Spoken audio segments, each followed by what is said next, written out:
So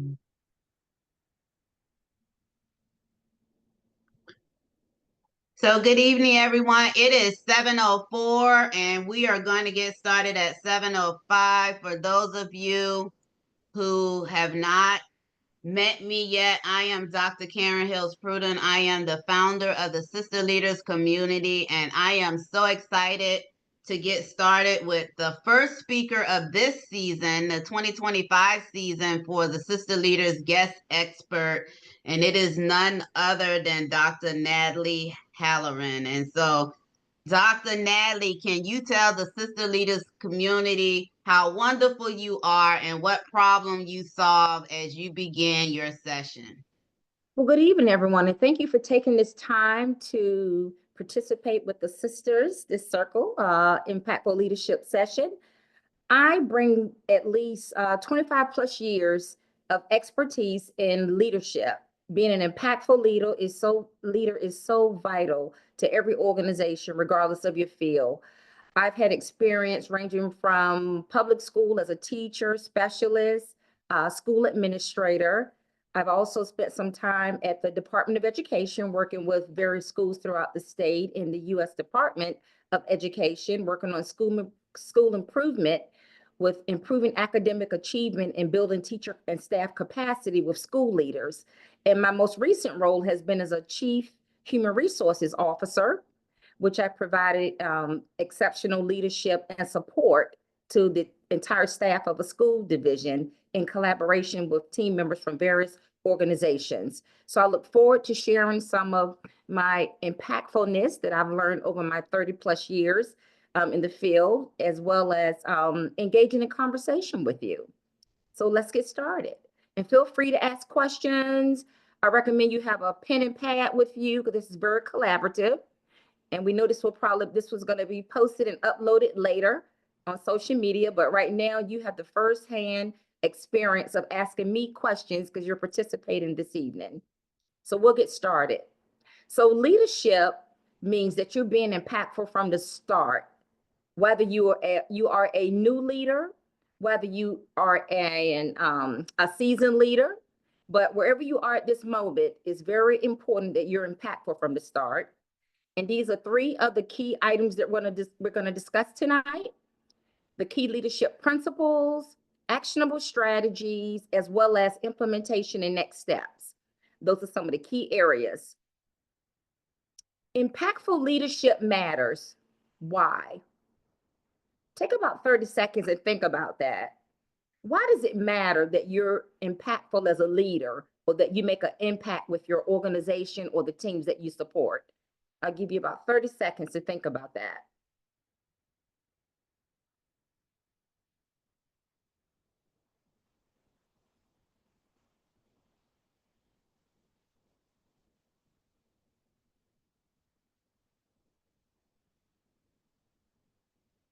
Okay, would anyone like to share before I continue as to a reason why they think leadership matters as far as being impactful? Okay, you could take yourself off mute, Ms. Wooden. Hi, so I'm Caprice Wooden. I'm in software development for about 20 years, and I'm currently am a software lead and supervisor. And so I feel that being an impactful leader is important because you're actually mentoring young people and sometimes older people, and then you also want to help give them guidance and direction as far as like their career paths and personal paths. And so it's very important to be impactful, no matter whether you're a seasoned leader or, you know, just a junior level or just entry level. Right. Thank you. Yep.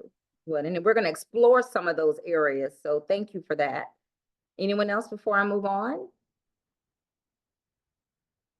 Okay, well, we're going to dive into the presentation and we're going to talk about what impactful leadership is and why does it matter.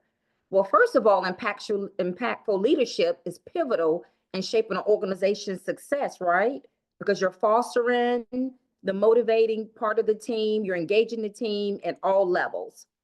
And you can see that I bold and red some of those key aspects of this first point, the organization success, because no matter what organization you belong to and support, they want to be successful, you want to be successful, and your team needs to be successful, as well as fostering them to be motivated and engaged. And if you notice, the word all is also bolded in red, because we need all team members to be impacted by your leadership. Next, because such leaders that are impactful, they not only drive the organization's objectives, but they also enhance the overall well-being, the satisfaction of their teams, creating a resilience and a thriving workplace. Okay, because if you're impactful and you're ensuring that you're supporting the organizational objectives and you instill that in your team, then of course you're creating a resilient and thriving workplace, and retention wouldn't matter as much. Well, retention is great, and you wouldn't have to worry about having a retention problem because everyone is impacted positively by an impactful leader. And you can see some of the words that I bolded as well, like organization objectives, enhancement, overall well-being, satisfaction, and just as important, creating a resilient and thriving workplace, because that's what all organizations strive for, and you as an impactful leader. So here are some core key principles and foundational values that we're going to take a look at. I'm not going to get too deep. I'm just going to share some of these key essential principles with you that we can dive into at a later time. First, you have integrity. You have to lead with honesty, ethics, and transparency, keeping commitments and modeling moral courage, right? Because you're leading that team. And if you're going to be impactful, you have to lead with integrity because they're always watching. Your vision. You have to have a clear purpose and direction, inspiring others with a compelling mission and goals, and ensuring that the vision of your team that you lead as an impactful leader is aligned with your divisions and your organizations. Accountability, taking responsibility for actions and decisions, holding yourself as well as others with high standards, because that's what accountability is all about. You're an impactful leader when you're held accountable.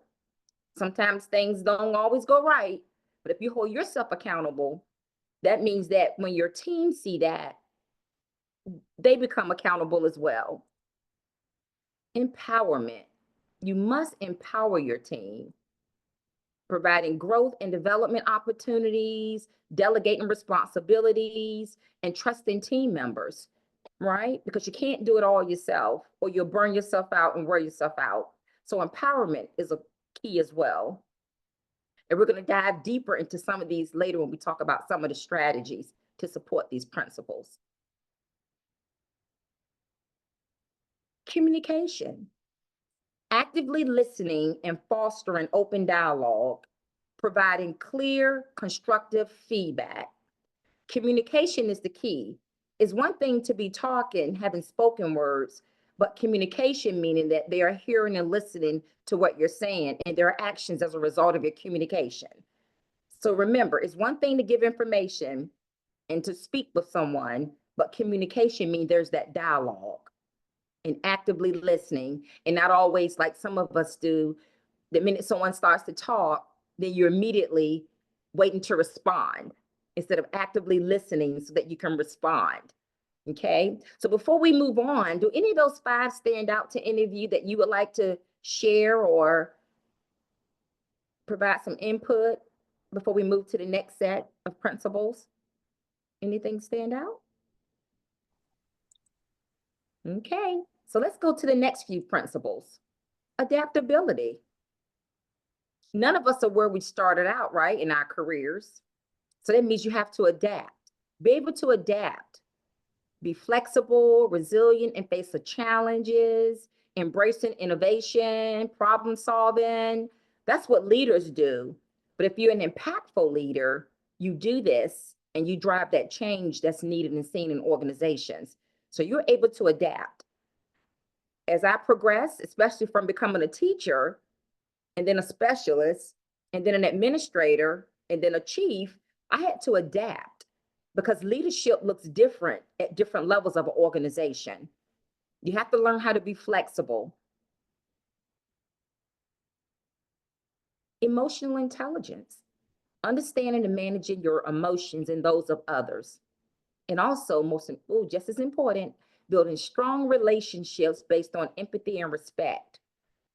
Remember, I used to always think and remind myself, everyone is probably going through something. You know, whether you're teaching, I was teaching a graduate class one time, or went into a teacher's classroom to observe her, and I could just look and tell something was not quite right. So instead of saying, you know what, it's 10 o'clock and I'm observing you, you should be ready any time, I said, you know what, I see that now it's not a good time. I'll come back one day next week. So you have to have that empathy. Or because if someone doesn't have any sick leave time, let's just say if I put on my human resources hat, somebody passed away in their family and they need to take a day off.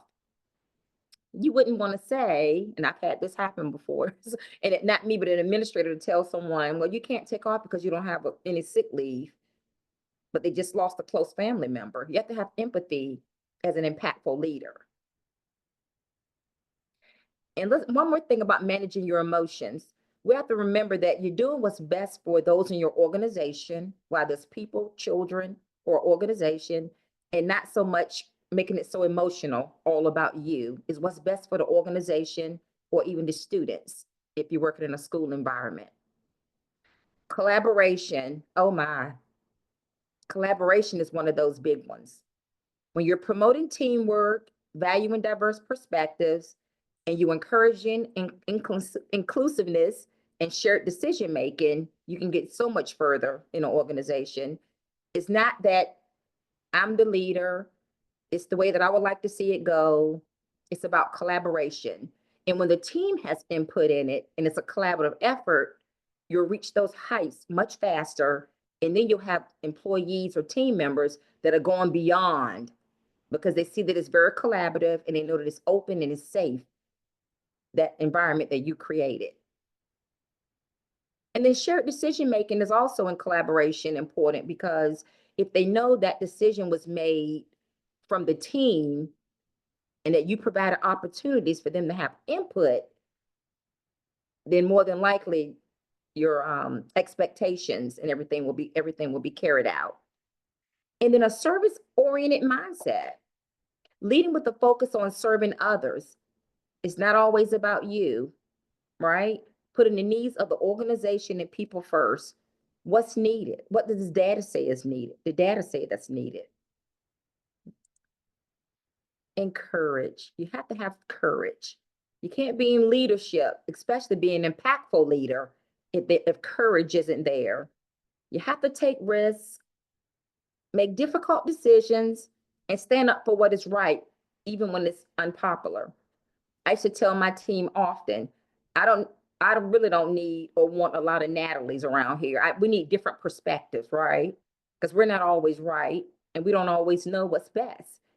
You're a leader, which means you're guiding the team, but their voice is just as important as yours.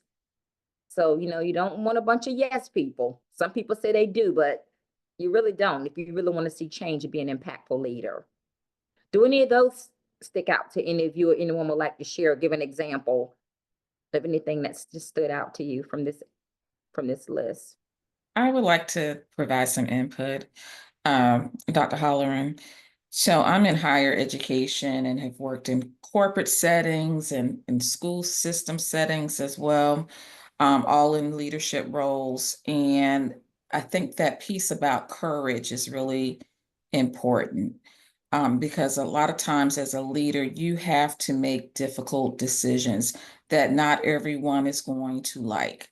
And so with that, you also have to have that emotional intelligence to think about the impact on people and how to communicate with people in a way that even if hard decisions are made, they take it in a way that where it lands softly. And so I just wanted to reinforce that piece about courage. Thank you so much for sharing. Would anyone else like to share before we move on with any of these key principles? Okay. So now that we've talked about the key principles, these are some impactful leadership actionable strategies. And these strategies are all strategies that I've implemented and put into place throughout my past 25 plus years in leadership that's been very successful that I'd like to share with you. Onboarding. You need to ensure that when new team members come on board, that onboarding is in place and done effectively. As an example, I'll just say in a school division, if you have a new teacher, make sure that teacher receives onboarding and you don't have her show up Monday morning, give her the keys and say, let's go. Ensure that that teacher is aware of the curriculum. Ensure that that teacher is aware of the process and procedures. Ensure that that teacher has time to know the rules of the division of the school. If you work for corporate America, let's make sure that person knows the process, what's expected. Oftentimes people apply to a job description, but we all know you don't always do every bullet in there. There's usually a focus and a reason why you were hired for a particular position. So part of onboarding should be, here's the employee handbook. These are the benefits. If you need to be off your leave time, how to navigate through the system. Some of the things that we forget. Onboarding is so important. I found that to be so important because if a person is onboarded on correctly, you're more than likely to retain them because everything they somewhat needed to know is in place. So onboarding is very important. Mental health assistance. There's so much going on right now, especially in today's world where we're trying to be so resilient, that as impactful leaders, we need to make sure that mental health assistance is provided. I currently received a certification in mental health aid. And one of the statistics, and I'm just peeking in my book real quick, one of the statistics say that 1 in every 5 adults, that's 18.9% or 46.6 million of adults experience some type of mental disorder. So there's, out of all of us, at least 1 or 2 of us have a mental disorder. We may know it, we may not know it. Those around us may know it. But it's important that we ensure that that mental health assistance and support is provided. The next thing is employee assistance program. In my last 5 years, I spent at the executive level of administration as an impactful leader in school divisions as assistant superintendents of human resources and federal programs, as well as chief of human resources. The employee assistance program is something that I ensured under my leadership that as part of even onboarding, every employee is made aware of the employee assistance program. They receive the flyer, it's on our website. The employees were comfortable to know that if you had a situation, your boss or your supervisor didn't need to know about it because everything was confidential. And immediately, myself and my team would provide them with the employee assistance program flyer for assistance if they needed it. And you must ensure that that's held with the utmost of all confidence as much as possible. Now, there are times if an employee had come into me and said, Dr. Halloran, I just can't make it another day, because we know life happens. We all know life happens with us. And when people step in and go to work, just like with students, there are things going on at home sometimes and you have to come to work and you're expected to focus. And there were some employees that at times just couldn't do that. So they would come into the office and I would say, well, this is in confidence, but if you're going to need to be out of the building for a couple of days because there are things you need to address and contact the EAP, your supervisor at least needs to know that you're going to be out of the building. So that's part of that empathy piece as well. There's no way I would say, if someone came to me, well, I'm sorry you're feeling that way, or you feel like you're about to have a breakdown and you just got so much on you, you need a day off just to take a deep breath. I need you in front of those students because it's hard getting substitutes. That's not having empathy. You have to ensure that your employees are aware of those employee assistance programs that are available if your organization have them. How many of your organizations have them? Or are you aware of the employee assistance program if your organization have one? So most of you do? Yes.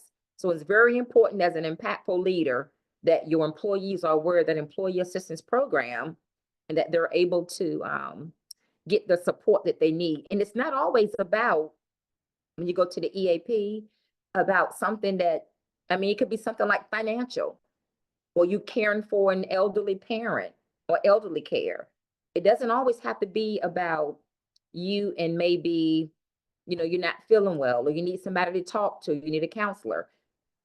Because we had Anthem at my last two places of employment as an executive impactful leader. And they had a 1-800 number you call, unlimited times as needed, and it was confidential. And we would always tell them that they were concerned that if we knew they went, that their job might be impacted. But we ensured them that even when they went half the time, I cannot tell you the exact number of times. They'll just let us know how many that month and for the year of employees had seek services. So that's with the utmost confidentiality as well. Employee recognition and being an impactful leader mean you're recognizing employees. And not that they're doing things just so you can say, ooh, Dr. Halloran did this today, or Miss McNeil did that yesterday. When people are genuinely working hard and you know who those employees are, we need to recognize them. So one thing that we put into place was, instead of just having a teacher of the year, we had the educational support person of the year. For the teachers of the year, we had, the little signs put up. So the teachers of the year for the following year could have employee recognition. Any things that you all do at your organizations anyone would like to share to recognize employees? I do. Okay.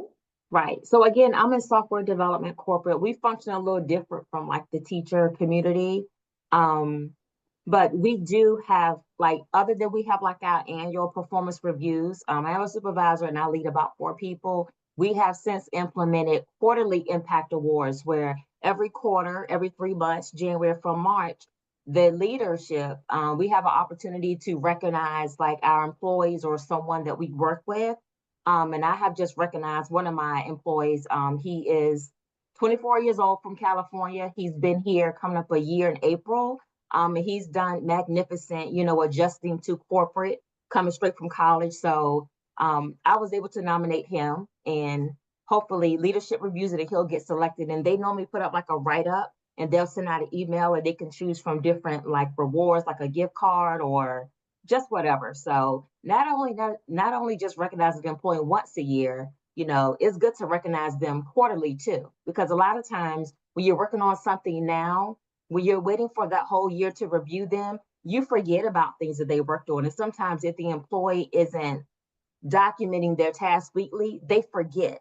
So I find it very helpful that I can go in and nominate my employees and recognize them even out of 3 months at a time. So that's something that we implement at my company. Thank you. And I see Dr. Hills Pruden hand raised.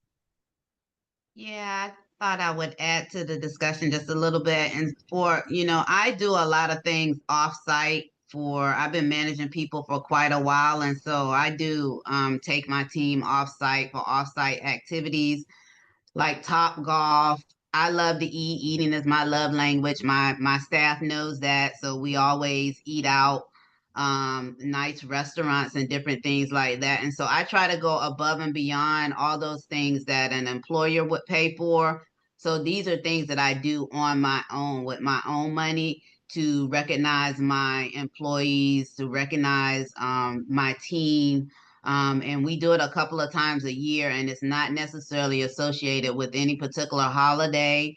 It is also an opportunity for us to team build, get to know each other beyond the surface relationships, because you get to break that know, like, and trust factor that is needed for people to move from ordinary to extraordinary. And so for me, and those who come up under me, the managers that are up under me, I encourage them to recognize their teams outside of those things that are already in place as an employer.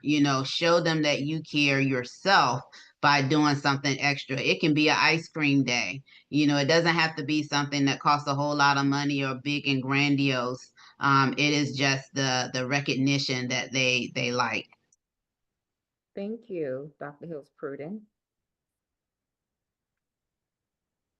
Okay, and mentoring. Oh my, mentoring is so important. Just like onboarding is important when they first start, they need to have a mentor as much as possible. Mentors are there to help support and guide through them so that they may not have to come to you as often, but they have that person who's doing their actual job as close as possible that can mentor them and answer some of those questions that they may have. Enhance communications. It's very important that you learn the communication style of your team. And just remember, someone in their early 20s may like text messages, and if you go to them and say, I've been sending out all these emails, they don't look at emails. They rather you text and go is what I call it. So learn the communication style, know the what works best in your organization, and ensure that you have, let's just say, what do you call it? Not a lunchroom. What's that room called? Employee room, where they can go in and maybe have snacks. There's a bulletin board with just information posted, and make sure that your maybe team meetings or staff meetings, and it's not about things that you can just maybe shoot out in an email or text or put up on a board, but just that enhanced communications to ensure that everyone learning style and receipt of information style is being received. Performance evaluations. Oh my, if I could put this in capital red letters, this would be one that I would really say is one of the most important actionable strategies, because I've worked in organizations in my 30 plus years where I went without an evaluation for years. And as I progressed through various leadership positions and became an impactful leader, I ensured that my team and those that I supported at that level was aware of the importance of evaluations. There's no way you can come to human resources, or you should not go to human resources and say, which this has happened, such and such is not performing well. I don't think his or her contract need to be renewed. And right away, I will say, where are the evaluations? Where does it show that based off the evaluations periodically and not just at the end of the year, that you provided support, the employee was made aware of, the support in the areas of growth, and you provided that support. The importance of evaluations are so that the employees can grow and build their capacity. Just like I'd like to have an evaluation to make sure I'm on track and continuing as an impactful leader, and where are areas where I can grow, because we all are growing every day. I'm still growing and learning at this stage. So performance evaluations are so important so that employees can ensure that they're on track, and also to ensure that you're providing the best practice support that they're needed to build their capacity, so that they can, as a term that I think I need to coin this term, the grow and go. Because as I said, I hear other people now, sometimes they'll say to me, okay, grow and go. Because I tell my team often, and people will say, why would you say that? You need to grow and go. Grow, build your capacity. None of us are where we were when we first started, right? I don't think any of you, raise your hand if you where you were when you first started out as an adult working in the profession. Grow and go. Whether you grow and go somewhere else or grow within the organization. But that's one of the most impactful things we can do, is to ensure that we're growing so they can go. And I always looked at it like this as well. If you're still in your position 2 or 3 years under my leadership, hopefully you're in that same position, because that's where you find is a good fit, and not that you wanted opportunities and you were not provided opportunities. Because I would ensure that even the office manager, the secretary, everyone could find a professional development event or opportunity to help build their capacity. So we've got to ensure that we do that. In the wellness program, I kind of talked about that a little bit earlier with the mental health assistance and the employee assistance program. But we had a partnership with the YMCA. It was discounted memberships. Do you offer, let's walk during lunch or walk after lunch? Some of your health programs offer, like Anthem, might partner with you to do some things. Many of you, I'm sure, might have people in your organization who send out flyers saying, let's do Zoom at 3 o'clock at one of the other organ buildings or in one of the other rooms. So ensure that you have a wellness program so you can really address the well-being, and that will help offset and support some of the mental health and employee assistance pieces that may be needed. It might be good for them to just collaborate with others. Growth opportunities, that goes back to that grow and go. Ensure that you're helping to build the capacity of your teammates and those that you lead. And that goes back also to performance evaluations. You provide growth opportunities. If you conduct an observation and see that someone is really needing support in a certain area, you can have another team member who's doing great or excel in that area, provide support to them as well as yourself, or you may consider to a professional development opportunity. So growth opportunities, because I'm sure most of us like growth opportunities as well within an organization. Professional development kind of goes along with that, ensuring that you're providing that professional development, and also follow up. If there's a training that the team members or those that you lead participate in, or those that you supervise, go in and observe and see and participate as well so you can know what to look for. Because most fields, no matter what your field is, whether you work at a school, corporate, or business, there are professional development opportunities because you must grow to stay abreast of the changes that are going on. And things are changing rapidly. Competitive compensation, we'll talk about it, but I know these are some of the areas that we may or may not have that much impact in, but in human resources, when I was a chief, that's something that I really, really work closely with our the human resources leadership team as well as the finance team, because we definitely tried to make sure that we stayed competitive with compensation, not just for teachers, but for everyone in all aspects of the organization, to include bus drivers, cafeteria directors, the technology department, the professional development department, environmental department. Okay, it's imperative that we try to stay as competitive as possible. And then a work-life balance. Raise your hand if that's something you find that's a struggle for you right now, to have a work-life balance. Especially nowadays, I see 2 hands up.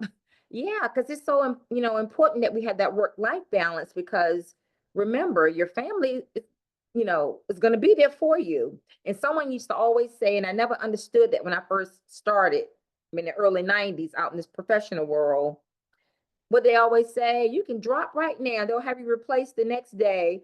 Raise your hand if you've heard that. So you got to have that work-life balance, ensure that you're taking care of you and yourself, because you can't be an impactful leader if you're not taking care of yourself and have that balance and be that model and demonstrate. Okay. And one thing I really, really worked hard on, which was kind of hard at the beginning, but I learned to on weekends, if you sometimes sitting up and doing an email, looking at some stuff, I eventually learned how to use that delayed send email icon that said if I did it, even though I typed the email at maybe 1 p.m. on Saturday, they wouldn't receive it till 8:05 on Monday. So that's a little nugget if you're able to do that with that work-life balance. And I should tell my team, if I accidentally send you something, please don't look at it. That means I was rushing and didn't have a delayed send on it. Okay. So any of these resonate with any of you that you would like, that really stood out to any of you that you would like to talk about before we now talk about some next steps? Dr. Hills Pruden? Yeah, the work-life balance, I don't believe in balance.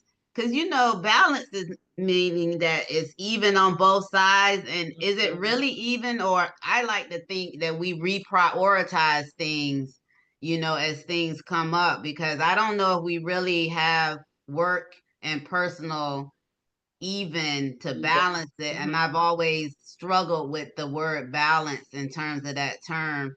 So I like to think of it as reprioritize, because sometimes work has to go to the back seat depending on what's going on in your personal life. And then sometimes work has to take precedence based on deadlines and different things like that. And so we're just constantly shifting, our responsibilities based on, its priority in our life at that particular time. But yeah, that's a struggle word and phrase that I struggle with sometimes, the word work-life balance, the whole phrase.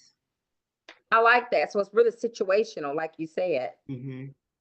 And you have to really gauge where you are at that point, what's going on and what projects you have. And the children looking at you and saying, I have a game tonight, can you come? And you're like, you know what? I can go to the game because this will be here tomorrow morning at work when I get there.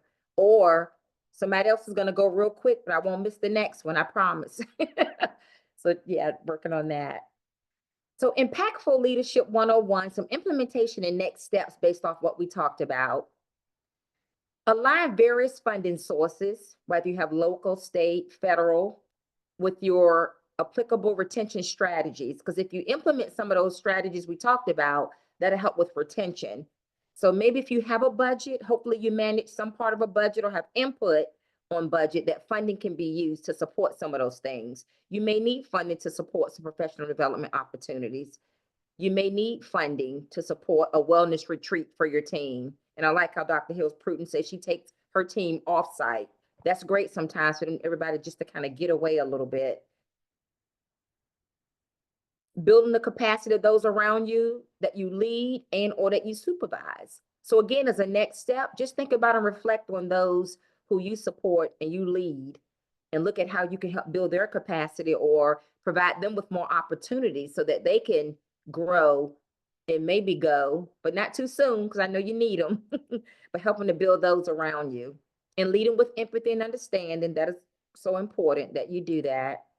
Being a champion in the area of support that you lead for engagement practices. And I would like to share how, even though I had in my last position as chief, I had there was someone who didn't report to me directly, but they reported to the director, but I still wanted them to know that it was important. Their work was important and that I was their supervisor as well.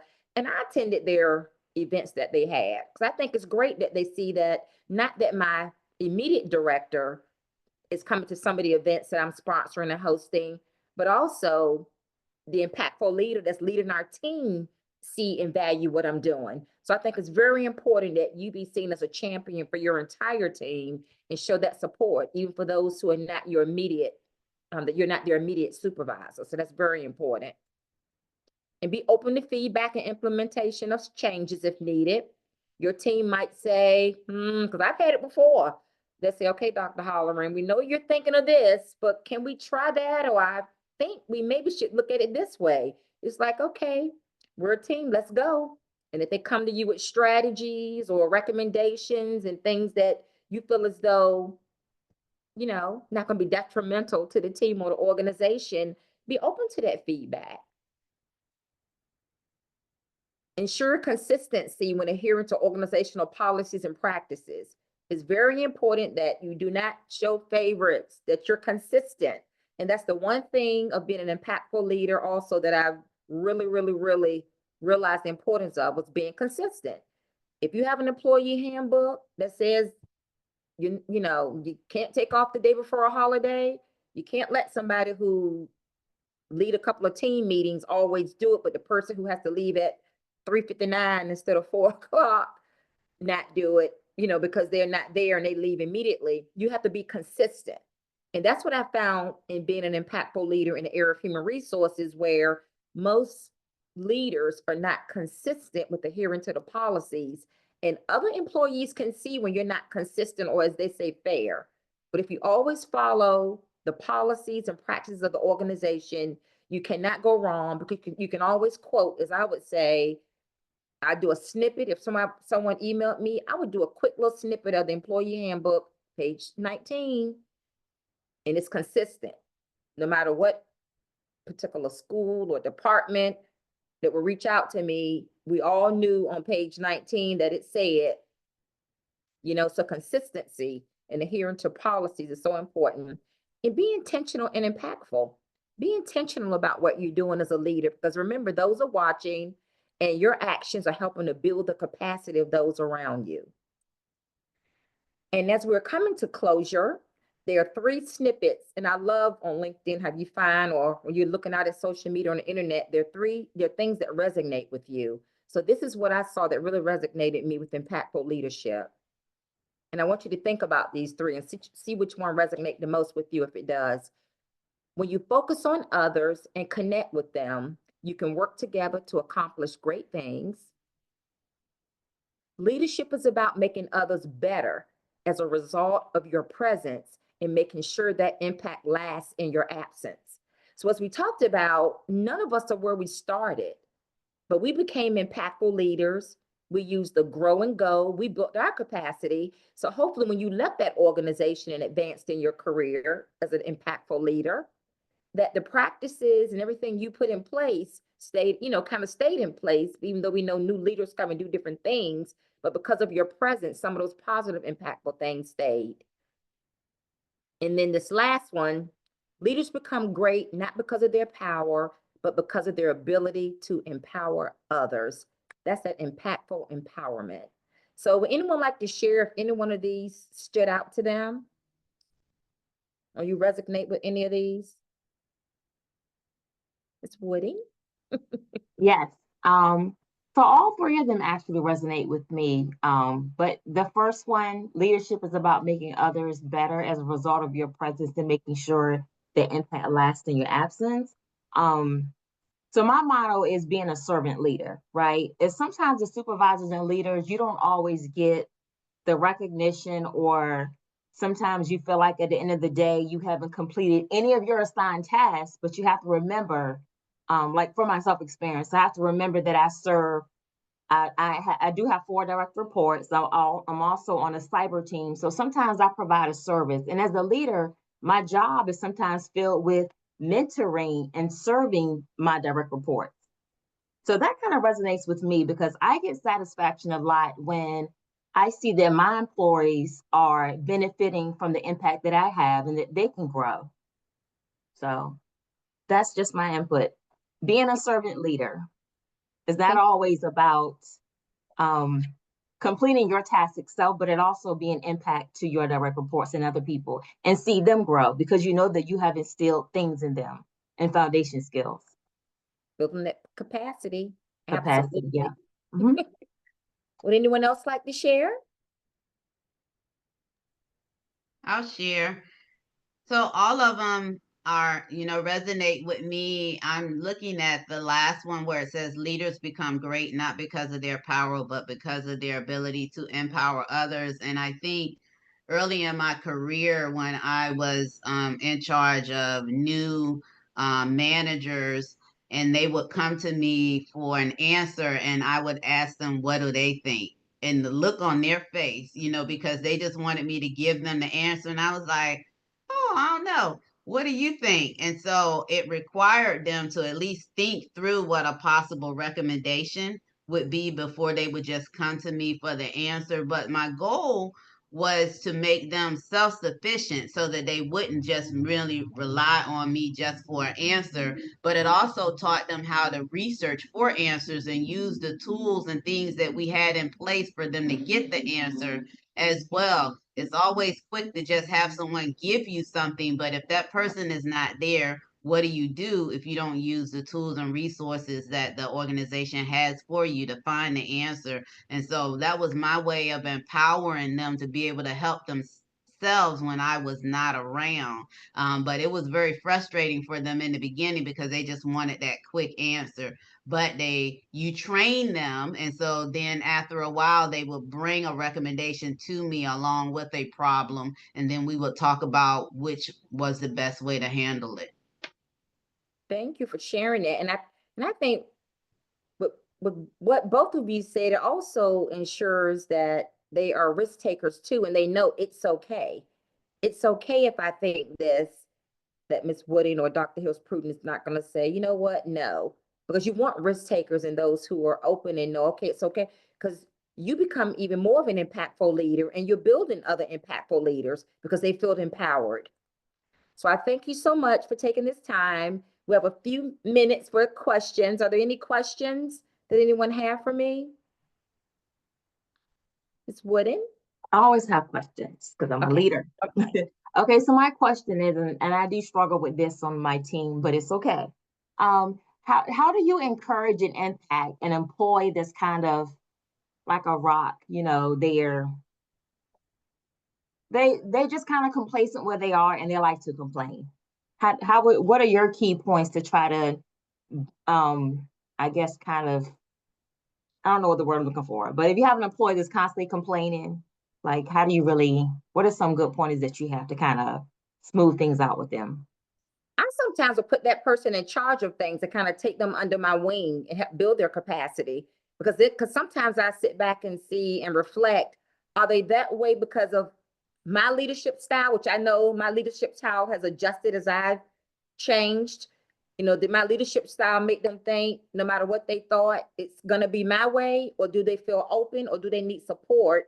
Or just pull that person aside as well and just kind of say, I've noticed this, what are your thoughts? And just kind of see what's going on with that employee that have them like that. Because it's also important to recognize that they start out that way, or did they shift, and what caused that shift in them possibly. I think it's just a personality. They've always been that way. Okay. But I was just curious of some of the pointers, just to see if there was anything that, some techniques that you've given that I haven't already tried, but it just seems like the employee is just complacent, and you give them tasks and you try to recognize them with impact awards, and it doesn't matter. They just still grumpy. I would just put them on a team and try to be just as hopefully positive. Because some people, you know, and I always say, you want them to grow and go in a great way. And sometimes people just see where sometimes it just may not be a good fit. Not that we're saying get rid of people, Right. but Yeah. you just try all the things that you've tried, pull them on the team, give them a leadership role, but kind of stay under them a little bit and guide them, because you know their style. You don't want them to drop it, and kind of see if giving them more opportunities, you know, Right. then maybe that might help enhance, and they might say like, oh, wow, I'm empowered. I can do a little more. You know, just try some things. And and that's a good discussion to have when it's doing observation time. I've Right. observed this, or this is what I've noticed. So let's talk about it. I've noticed this. What can I do to help you grow or support? What are your interests? You know, just kind of go from there. That's one of the big ahas that come a lot from evaluations, I think. They give you that one-on-one time to say, I observed this, I've noticed this. What are your thoughts about this? What are some of your interests? So maybe on a one-on-one, just kind of sometimes just sitting and just having that discussion. I noticed this, what's going on? How can I support you? And then sometimes, you know, they might just transition themselves, but after we've done what we do all weekend is impactful leaders to give them the Right. opportunities, and then kind of go from there. That's correct. Yeah. Thank you. You're welcome. Okay, any more questions before I bring my closure statement? Okay, well, And Ted, well, before you close out, Okay. you talk a lot about how your leadership style has changed throughout your career and your different structures or positions. Can you speak more about that, and in what way? Is it because of generational? You know, millennials are not going to, I wouldn't say tolerate, but millennials approach and also want different things out of a workplace than maybe prior generations. Or like you said, as you got more experience, you approach things differently, whether that's dispute resolution. Just how has your leadership changed, in what areas, and what insight have you gotten from that? Great question. Well, I would say early on in leadership, I used to think, oh, wow, this is the way you do it. I was successful here. This is how it needs to be done. But then I realized, as I branched out into different departments and organizations, I noticed organizations are different. I've always thought the organization that I was at for the first 20 some years was the way things are done. But as I saw that organizations' mission and vision were different, I saw that as I progressed in impactful leadership and kind of came along from teacher through administrator to chief to working at the State Department, that the more you involve different styles, you have to get input and be collaborative if you want to get far. So I've grown in that aspect. So most importantly, knowing the organization, the people you work with, what motivates them and make them move. And like you said, my last position as a chief, I will tell you, brand new teachers, 20 something years old, will look at you and say, I can go on TikTok and make more money than this and not take my whole weekend doing a lesson plan. So you all might have heard that as well. So part of that is a generational thing as well. But really just growing as a leader and participating in professional development opportunities like this, and collaborating and building myself as a leader in my capacity in learning best practices and learning people. I've learned that along the way, but flexibility is the key. And like I said in part of the presentation, it's not always your way. And sometimes you may not like the move and the decision that needs to be made, but that's what's best for the organization and not what's best for Dr. Halloran. I have a comment before You dismiss us. I just want to say, having been in leadership for quite some time, I want to thank you for this because this has been a good refresher for seasoned leaders and then also for new leaders. So thank you, Dr. Halloran. Okay, thank you so much. I appreciate that feedback. And my information is here on the screen. If you would like to have a follow-up discussion or explore or delve into more of the topics we talked about, I'll be glad to come, have a follow-up with you and or your team. And if you can pull out your phone right now and scan that QR code, that will take you straight to my website, which provide more information about Till Hall Enterprise. And I would definitely, like I got a blank screen. Like to thank Dr. Hills Pruden for this opportunity with the Sister Leaders connection and collaboration, providing me this opportunity. So I'll turn it over now to Dr. Hills Pruden. Well, thank you, thank you, thank you. You know, leadership is my jam. And thank you all who are here live and those who catch us on the replay. I will put the Sister Leaders, the free Facebook community, I'll put the link in the chat. You are all welcome to join. It is the Sister Leaders community is a community of men and women who are committed to increasing the number of women in senior leadership. And just so you know how I came about this, it was where I experienced the pain point when I was a middle manager, had been there for about a decade, and I was looking for a mentor, a female mentor, preferably an African American female mentor, when I wanted to move up to leadership. And I didn't know anybody, and I knew a lot of people, but I didn't know any Black females who were in senior leadership at the time.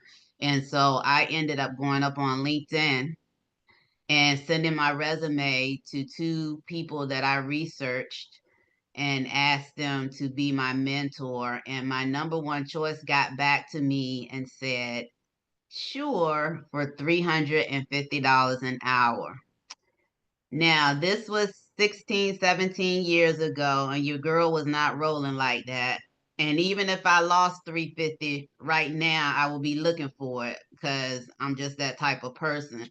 But what do you do when someone has the roadmap and the blueprint of how to get somewhere that you're trying to get? And so I negotiated 1 hour a month for 1 year. Her contracts were for 1 year, and all I could afford was one extra $350.